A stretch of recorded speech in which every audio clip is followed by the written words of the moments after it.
Welcome, everybody, to another episode of the Paranormal Rangers. And Rangers, I do believe we're in our 15th episode. And that's monumental, having just started in January of 2025. How's everybody doing? I'm so glad we're all here today. Oh man, time flies when you're having fun, and um, it never occurred to me that we were already that many episodes in. It just seems like we started just a couple of weeks ago. Yeah, it goes by fast. Time has a way of catching up with us. How are you doing, Stan? Can Can Stan you hear hear us, me? Dan?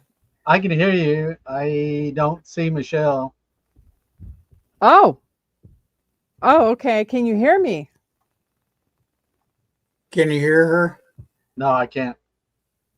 I can hear you loud and clear. I got you on camera, but Michelle's no.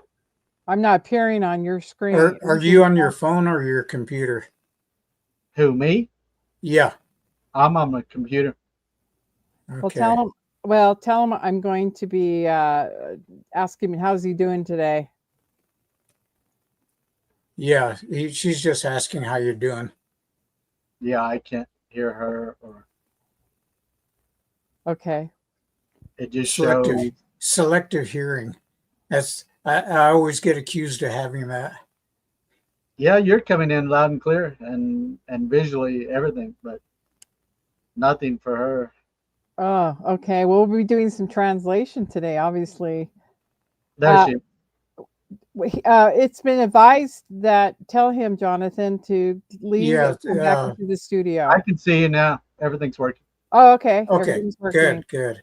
So the question I Just was asking you, Stan, how are you doing today? We were Now making you the went back out. intro. Oh, nice.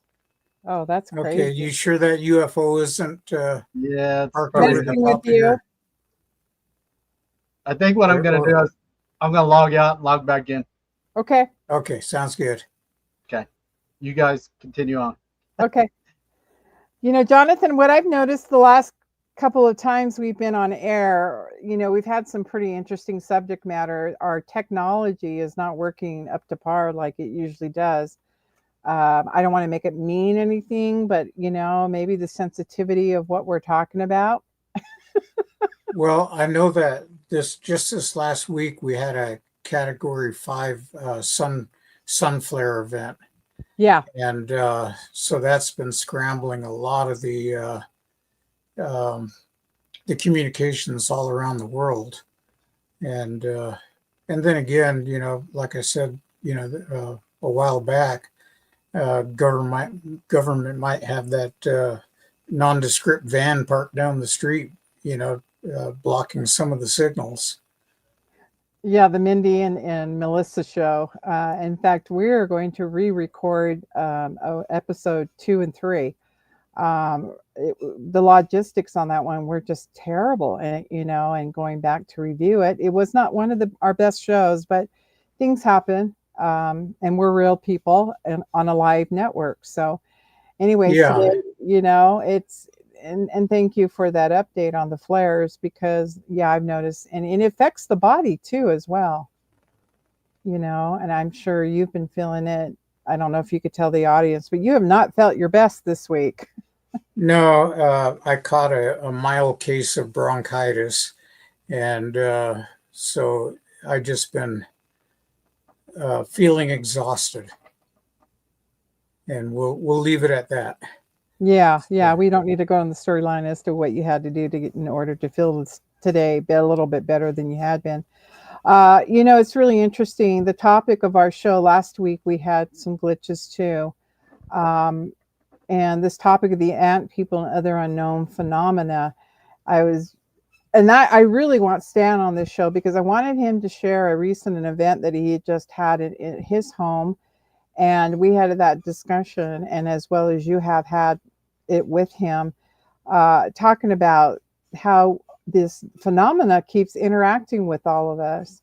I feel like I've been at rest a little bit, and I'm about to embark on going back up to the Uinta Basin and to see what is going up on there. A little hesitation because I know the energy is really quite interesting. Every time I go up, and I have this little blue thing that keeps going in and out of my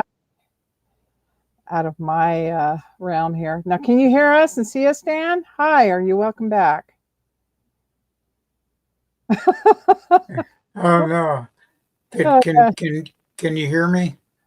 I can hear you, John, but I'm not getting Michelle's video Okay. or her audio. There she popped up. All Okay. right. Okay. That was interesting. We were talking about this flare stuff that's going on in our universe in up there in the cosmos.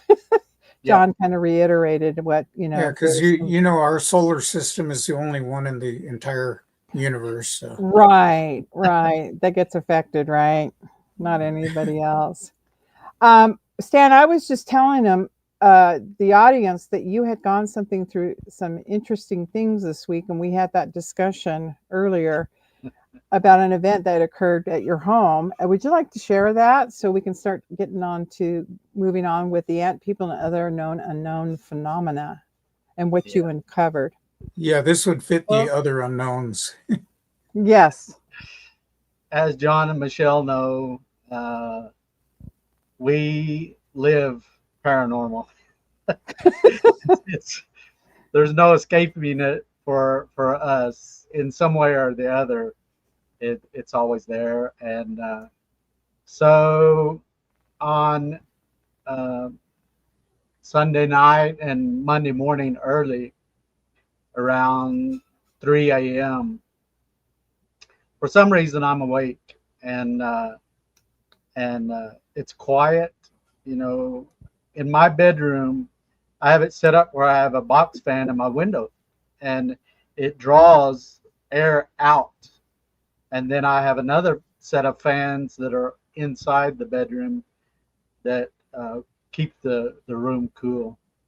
So the bedroom window is open, and so around 3 a.m. I hear this very distinct growl, and and so I stop and I listen very intently, and it never did make any other noises or sounds. I did look out the window to see if I could see anything, but uh, nothing ever made itself known. Uh, I did get up, get up, and snacked on some leftover KFC chicken in the fridge, and but nothing ever made any sound. I did notice some unusual markings in the soil outside my bedroom window the next morning, but later I was able to determine that the markings I was seeing, they weren't bovine or equine or canine or feline in nature. They looked as though if you took a baseball bat, in the large end of it, tamped it on the ground, and I couldn't at first I couldn't tell what it was. I got to looking really closely at it, and you could see these little striations within the impression itself. And then I did some research, and I was able to determine that it was house sparrows that take their little dirt bath to keep the mites down. So I determined what the markings were from, but the growl I'm still working on. So it's pretty. The growl wasn't like a canine or feline type growl. I know me and John have heard mountain lions at times in the field, and have been stalked by mountain lions and things like that. But this one, it was unusual. It was odd. Didn't fit within the catalog of things that I know to have a distinct growl. So anyway, that was my paranormal for the week. So Appreciate that. And just so our audience knows, when Stan was telling me about this, and he says, and then after that, I went in the kitchen. I thought he was going to say, "Yeah, I smoked myself. I smoked the house, and did all this other, and made my prayers to the And he says, and then I snacked on some chicken." And I thought, okay. They brought on an appetite, right? Well, it just shows you that we deal with this stuff so often that sometimes it just doesn't. Most people, if I could tell a real quick story, when we were Sure. in Toronto, a group of people went out into, as they call it, the bush, and we were in Ontario at the time, and they went out and they heard some low growl in the brush. They came running back so fast. I've never seen old people run like that. Um, you know, I mean, I was ready for one of them to drop over from a heart attack or something. That they just came bombing back into the place, and I told them, I says, the only thing you have to do is run faster than the slowest person, and you're good. But Yeah. they were shook up. They would not go back out into the late evening again. That's how badly it shook them up. And me and Stan were sitting there just kind of chuckling about them, because I said, welcome to the bush. So, Your introduction, right? yeah. We did hear it the night that we were out in the fire too. We heard it, but no one moved. Everybody felt that the fire would have kept the safety of the group. Plus, we're in a group, and you guys were asleep, but we heard the growl too. So, Oh. But Well, when there's the fire's going, then it can just pick out one of you that it wants. That's right. That's right. That's right. And the person furthest from the fire will probably go after. Um, just to share a story about what Stan is talking about, I was up in the Uinta Basin about 3 years ago. Maybe it was 2 years. It was 2 years ago, and I went to a birthday party for a friend who has a private farm. And we all decided we wanted to tent camp, and they are now just getting to build their residency on this particular farm, and it's a pretty big farm. And I decided I wanted to be the furthest tent out of the property, and there were tents set up all over the property, and people were picking and choosing where to sleep. So I have a favorite show I like to watch. At the time, I was watching Yellowstone, the series, and I happened to hear a story that the coyotes were nearby, and and then this individual friend of mine says, don't worry about it. I have a lot of fencing around, and you're pretty protected. Well, it was really interesting and strange as I was watching the episode of Yellowstone. I don't remember which episode, but all of a sudden I heard this low growling going on, and I'm just like, okay.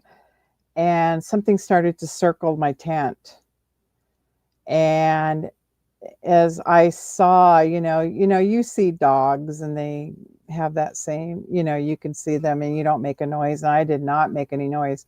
All of a sudden, the shadow stood up like a dog, and there was an apparition outside my tent, or a shadow. And I was like, no way, this can't be what I think it is. And then it circled the tent that I was sleeping in. I'm like, okay, what weapon do I have around me, and how am I going to handle this situation? I've got my iPad. I just hit it with the iPad. I mean, you have to think like in the moment, right? How am I going to protect myself? And then I heard that same growling that you heard, Stan, and all of a sudden the shadow came down, and it was almost like animated, like a cartoon. And the cartoon figure came down really slow, and I was like, am I really seeing this? It looked like a cartoon character on a TV show, and it came really shaky. And I just froze there, and I was just saying prayers in my mind and said, "Don't fear, just don't fear, don't fear." And I ended up sleeping, not running out or anything. I didn't freak out or anything. But boy, the next day, I let it be known that something was outside, and then a friend of mine says, "Hey, you're coming over to my condo in the town, and you're not staying out here." And I think a lot of people packed up too. I And remember going back to the early episodes beyond Skinwalker Ranch hmm when those individuals that were part of the that formed the main team within that group hmm of that early production. They were getting a feel for the location and conducting some early experiments and stuff. And I remember there was one episode where they had an encounter with some type of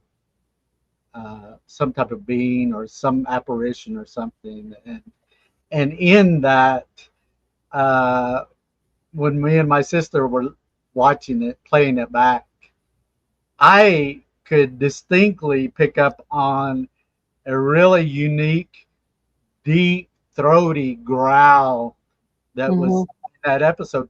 And the people, the characters, that are part of that show, they didn't even pick up on that particular the sound of that growl, but it is there. I mean, people can go back in those early episodes, and if you listen closely, you'll hear something that's there is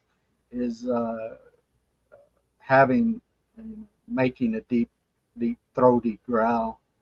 hmm From time to time, these things are there, but then again, John and I,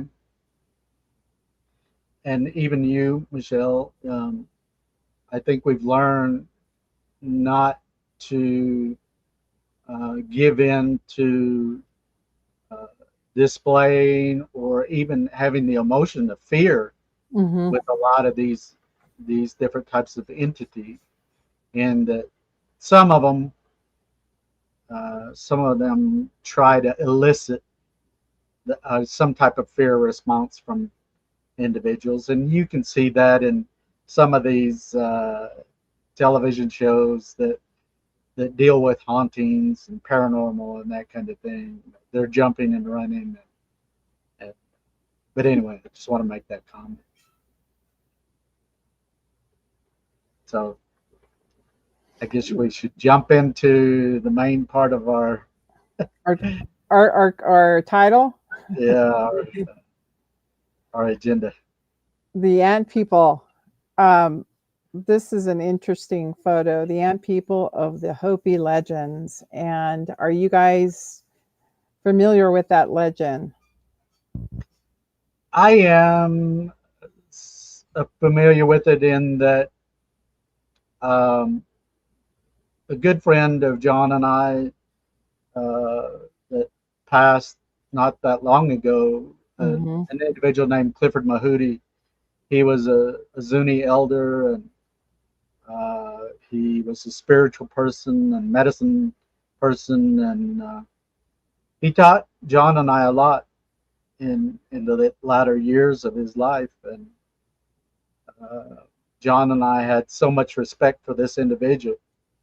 Um, but he was well versed in not only the Zuni culture, but he was very knowledgeable with the Hopi people and even Navajo to hmm a great extent. And there was the uh, stories and that he held from ceremonies and things of this that he would include uh, these stories of not only Kachinas but the ant people. hmm So very interesting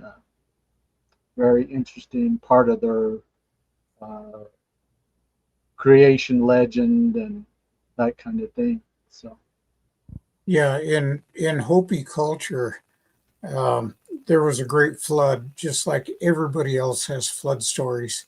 Hmm. And the story goes that the ant people came to the Hopi and told them, "Come with us, go underground."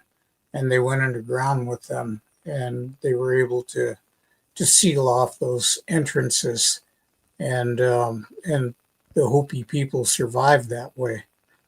Um, just so people know, this whole area up in northern Arizona is split with tectonic cracks from past volcanic activity and the meteor strike at Meteor Crater that radiates out from there for basically 100 miles in every direction. So there's a lot of underground passages, there's a lot of fissures. I've personally gone down 540 feet straight down underground, and in a room in Greer Chasm that they call the cathedral, because when you rappel through the crack, you end up just in midair for about 40 feet. Hmm. And when we got down to the bottom, there was dirt and rocks and everything else on the floor. But if you stomped on the floor, the whole floor vibrated. And that told us that the passage kept going down. Oh, And wow.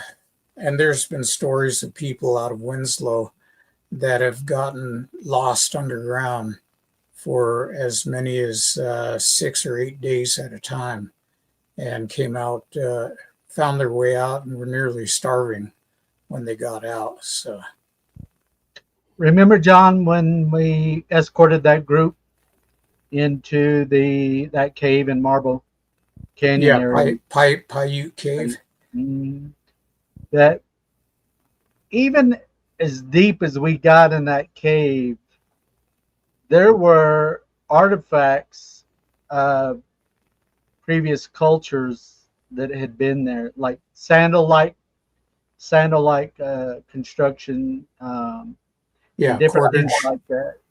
You Right. know, and so, and then I've seen some documentaries not that long ago about peoples or on the other side of the world, uh, indigenous cultures that actually developed cities underground.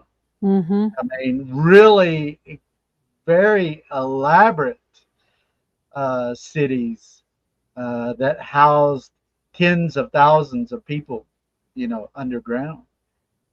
So this idea of peoples and beings living beneath the surface of the earth, um, I think, when people make a reference, just like in the Navajo creation story, Hmm. of ant people, that that can be interpreted to mean a lot of different things, whether it's even physically viewing a being that has the facial structure that appears like an ant or these type of insects and things like that. So I think it.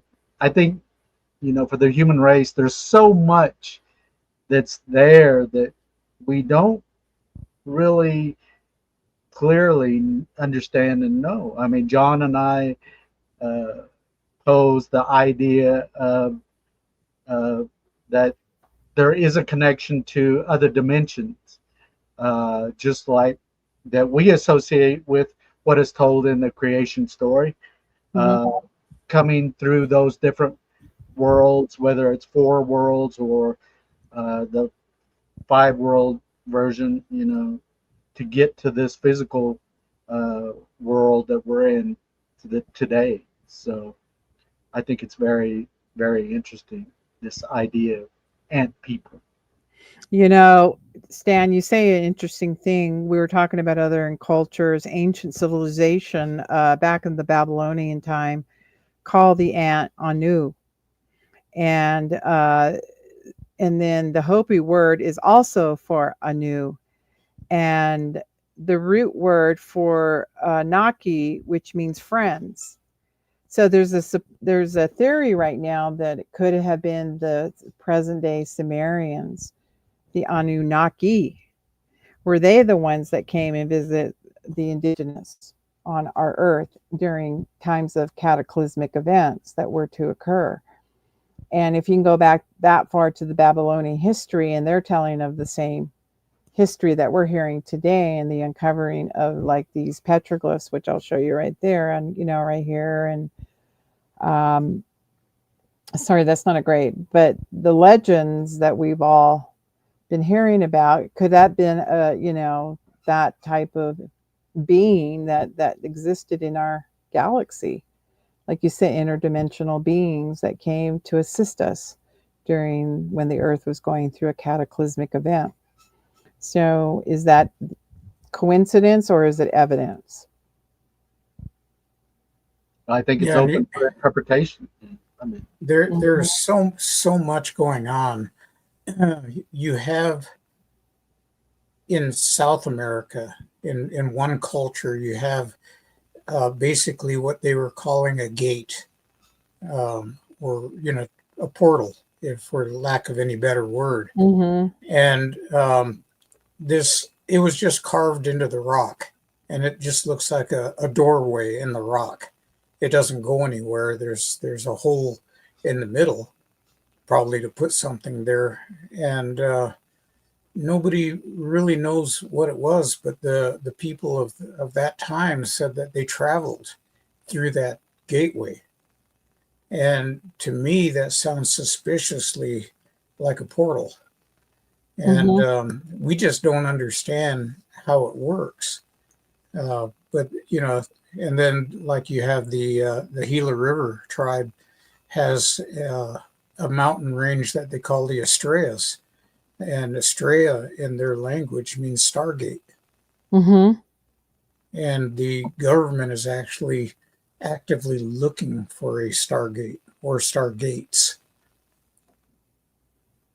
Yeah, people, we physically want to know what these stargates look like. I got a picture and I was trying to download it, but a friend of mine showed me this tree and she took a photo in the Uinta Basin just the other day. And she goes, "What's that hole in between that tree?" And I said, "Oh, I have similar ones that I have taken, but mine have faces around it. My photos have the faces, and like very uncomfortable faces coming out of my photo." Well, I told her, I said, this could be like what you're talking about, a vortex. Could have been a stargate. She said the energy felt really weird too as she was taking the photo. So, do we know what these things look like, or do we get caught up in time loops? That's an interesting question. Something I I'm think there's looking. a lot of different variations on this idea of a portal or stargate, or anything where we have this crossover from our physical space and time that we are in Mm-hmm. and other locales, that's whether that's traveling to some other known location like within the galaxy or universe, uh, um, or to some other realm or plane of existence. Um, I mean, if you can look at the references to uh, like the Navajo creation story, and there's distinct descriptions given for each of those worlds. So, um, is are those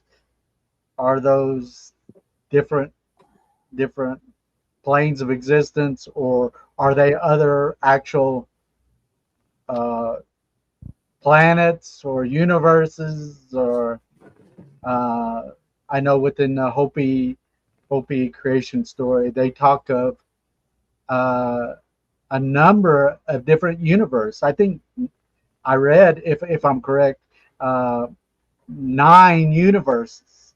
So Mm-hmm. I think I think if you go back and look in within different indigenous stories, and uh, they're talking about their history and these things, you'll see that there are these references to different planes of existence and locations. So, I think sometimes we like to do interpretations of what we're seeing or not seeing. And so, but when you have evidence of cultures, petroglyphs, and things like that in existence, to saying this is something that they're writing on the walls, or they're they're telling the story, is like today is like the petroglyphs were basically a way to tell other people that things are coming about. This is what's happening today on our travels, so on and so forth. But I think the evidence is there. right. Well, we always need to remember that our interpretations are based on our experiences. And so if you don't have any experience, you go back to your own experience and try to interpret things. Mm-hmm. And so a lot of the interpretations down through the years about Native culture have been just absolutely wrong, diametrically opposed to what was actually going on. And so you hear a lot of stories back in the 1800s that the natives were having war dances, Mm-hmm. and they were actually having religious ceremonies uh, or giveaways or things like that. And the people would panic and say, "Oh, they're doing a war dance. They're going to go on the war path," and they'd get the military all wound up, and everybody would bring guns and just start shooting. So different time, but same thing. We had those interpretations. Now Mm-hmm. you have to remember that with aliens in general. Okay, I'm going to be generalized here. Even the government says that there's possibly 54 different races of alien that are visiting us. This is according to the FEMA website that I looked at back in the 90s, Mm-hmm. Mm-hmm. the FEMA emergency manual. So how I look at that and I think, how did they come up with 54? Did they have a census? Um, the census taker went over there and spoke alien and asked them about their families and everything.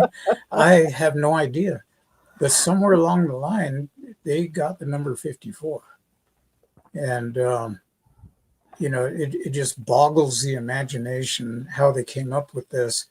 Um, but, I always point to the Hopi with their Kachinas that there might have been 250 to 350 separate races that they contacted, their high priests, that were traveling.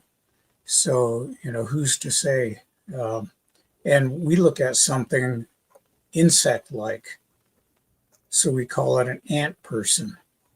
The Mm-hmm. Greys look like ant persons. They do. So, Species. Here's a and photo. Stan's seeing those up close. Oh, there you go. There it is. And then she said there was this light below it. Not to interrupt any guys, just letting you know that I got a copy of that. I was working away at that. I do have one similar to hers, but a very odd. But you can see the red, and you can see Something It look reflecting it, on. it looks like the Apple logo. The apple in between. Yeah, it's got a bite taken out of it on the right side, and it's Yeah. got the little apple leaf on the top. Yeah, I thought that was very fascinating because I do have actual photos in my own library that show that, but mine have faces that are around the tree. Um, and it was an anomalous Well, photo.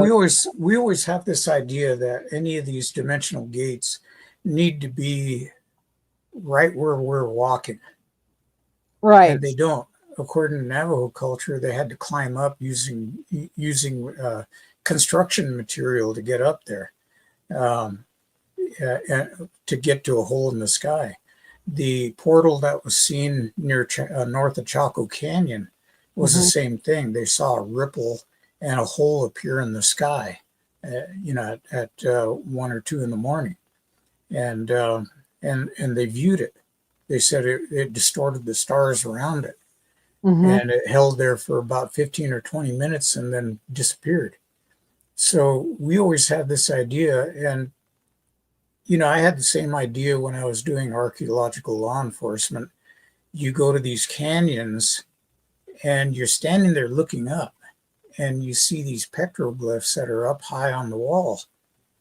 Well, guess what, folks? Back then, maybe the sand was that high, and all those years of erosion Hmm. and wash going down the canyon just undercut all that. And now when you're over there, it seems like, wow, that's 20 feet up.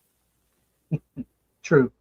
So true. Different. Look at places like Monument Valley that today they have these huge structures within this valley, Monument Valley. But just like you said, John, at one time that was all level and flat up at the highest level of those monuments that are there. It's just simply over a certain amount of time, erosion has taken place and is still happening to this very day. If you're out there and you can't see because of the sand and the dust and everything, it's still happening and occurring and forming to this very day. And yeah, things over tens of thousands and even millions of years, things change. And I like this comment about Younger Dryas when the flood story, as you guys were talking about earlier, came through. They say now the Grand Canyon was formed by the Younger Dryas when that flood came. It carved all the canyons to be what they are today. Right. That's the concept of that. I thought that was really interesting that a viewer would say that. And There's and so many theories. when you're floating through that canyon, those those looking up at the rim is humbling. Yeah. And Stan can attest to this because both of us we had to go float down the canyon oh man, separately on 2 different trips. they Uh, forced us. yeah, they forced us to. It was Did they? terrible. Eating gourmet food every night and fishing every day. But but yeah, when you look up at the rim, and one of the guides says, you know what's up there? And everybody goes, what? And he says, nothing but fear. So, because you go up there, boy, you'll get dizzy looking down. That's why they Right. got railings up at the top. Um, but when you're down there, you realize that was all eroded to the point where through basalt, through volcanic rock, Hmm. it wore it away. That's why they have lava falls. Right. So, the forces of nature are there, and man has been here much, much longer than any scientist gives credit for. Right. Anciently speaking, right? Because we do have rock art history, which tells us what has been going on. It's just that we have not come to the conclusion of what that really represented. I mean, like you said, the earth has, you know, terraformed itself in different ways. And today we have what we're living above ground. You know, our ancestors say that they lived underground. And Modern science tends to look at people from those early civilizations as being very primitive and very, mhm. you know, uh, very uneducated. And for me and John, that's not the truth. That's not truth. These people back in those times, in the various cultures and indigenous civilizations, they knew a lot more than what we know today, and they Yeah, had their own technologies. I think that there was visitations uh, uh, from other civilizations out there visiting Earth and sharing information uh, with the people of Earth at that time, and gave them certain technologies to I build. Yeah, you agree. go ahead. Oh, I was going to say the Aztecan language, the alphabet is very sophisticated, yet looking upon it, it looks like a bunch of random characters.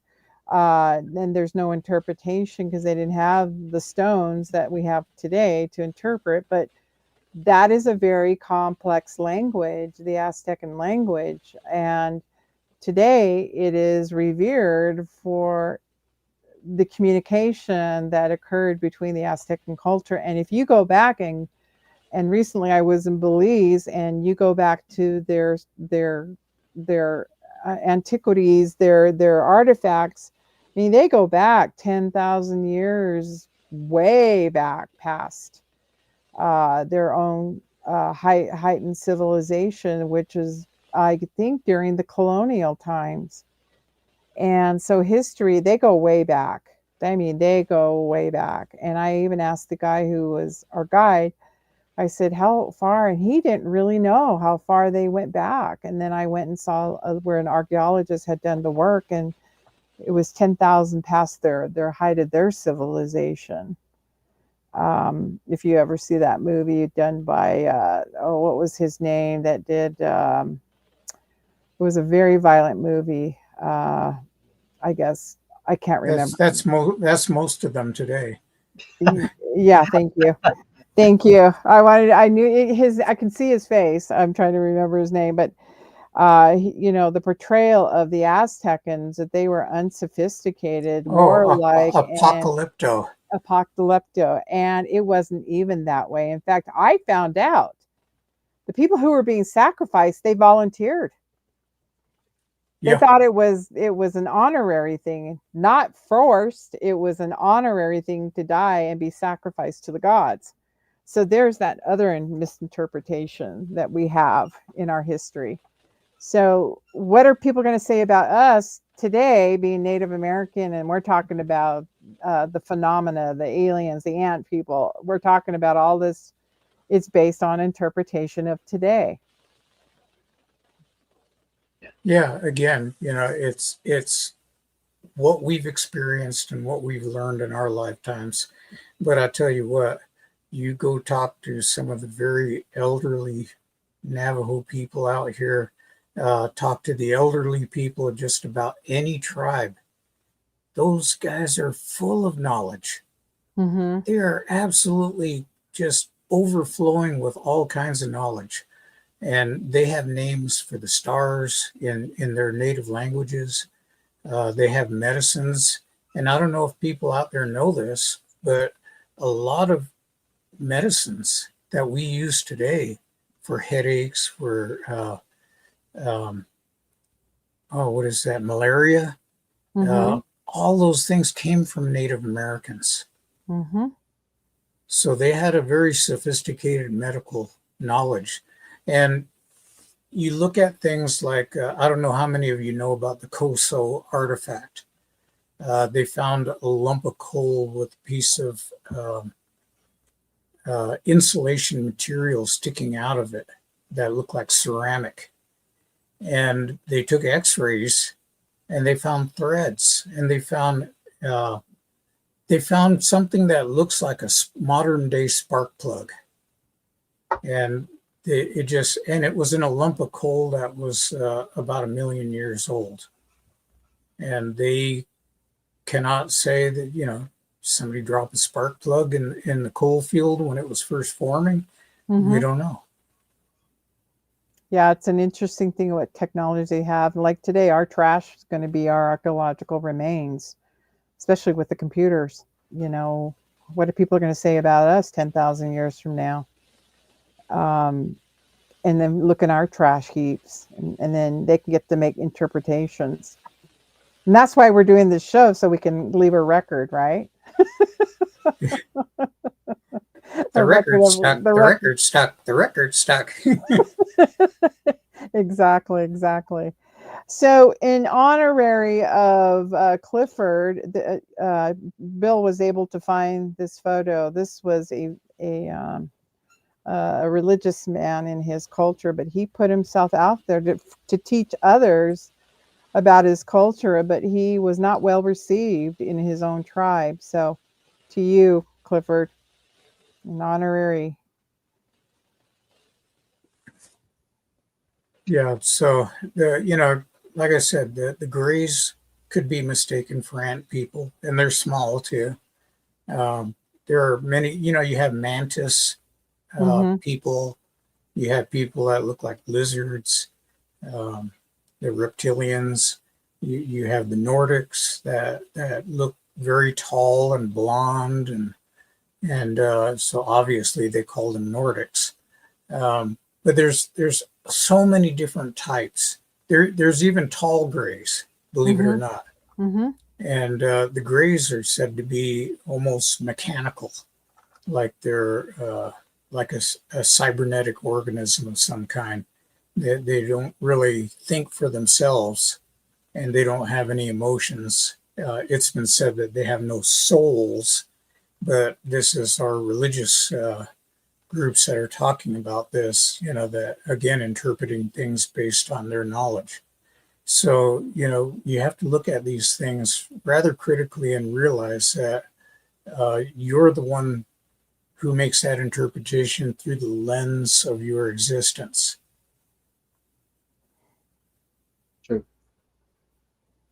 And because we don't have the past written language like we do the Aztecs, we like to interpret and make movies that depict always fear based. Don't you find that? Instead of let's learn from their life and if we have different species Media out, wants to sensationalize everything. yeah, It's what if you look at the news, the world's coming to an end, and there is a basis in that idea of fear, and it gets people's attention, and so they feed on that. They try to take advantage of that. yeah, we've talked about that before. John talks about that we want to share knowledge, and I wish we had more time to really dig deep into the mythologies, is what it's referred to today. I had an audience member says he hates the fact that mainstream society refers to our stories as mythology. Our song lines, our oral history is unchanged for thousands of years. And that's a whole that's a whole subject we could do a show on, is what are some of our mythologies, even though it's been mainstreamed. What did the old elders do, or how do they teach us about the cosmos, or even our today, the medicines, and how we live by that? How do we interpret our lives through the stars? Right now, Jonathan, you said the solar flares are affecting humankind. Did they not do that back there anciently? Let's teach others about the solar flares and how they interact with the body, and the maybe possibly the polars of this earth. Well, I think the solar flares um, disrupt a lot of different things here on this earth. Uh, Not only the technologies and things that we have in place, but electronics and those things, internet, um, radio communications.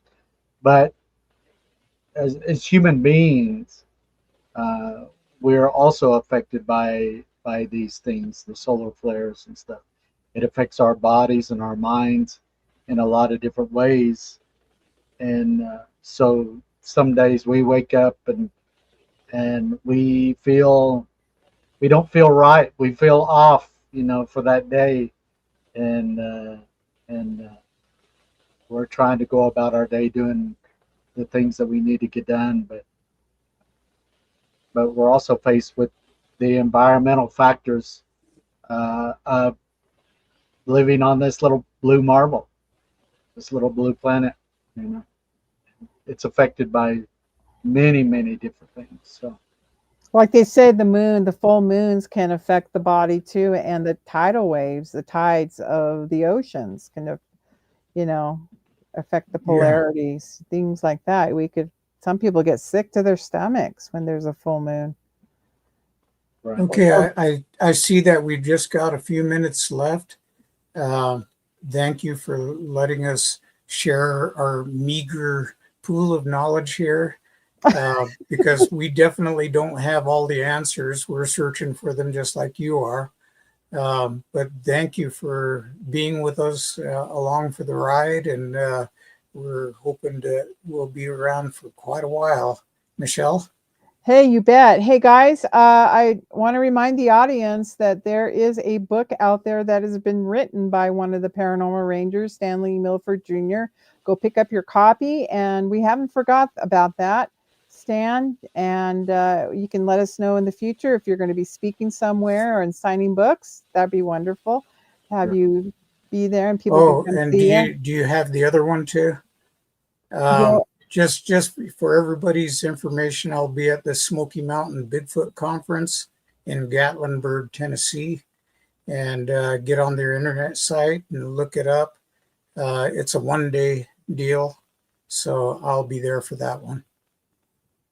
Well, guys, it's been a wonderful subject. It's good to have us all three back on. I know it's been a interesting summer, and we've all dealt with, private things, but it's been wonderful to be here again, and it's been an awesome conversation. And thank you to the audience for being here. You make this show happen. So Thank you guys everybody for have a joining. great week. We'll talk soon.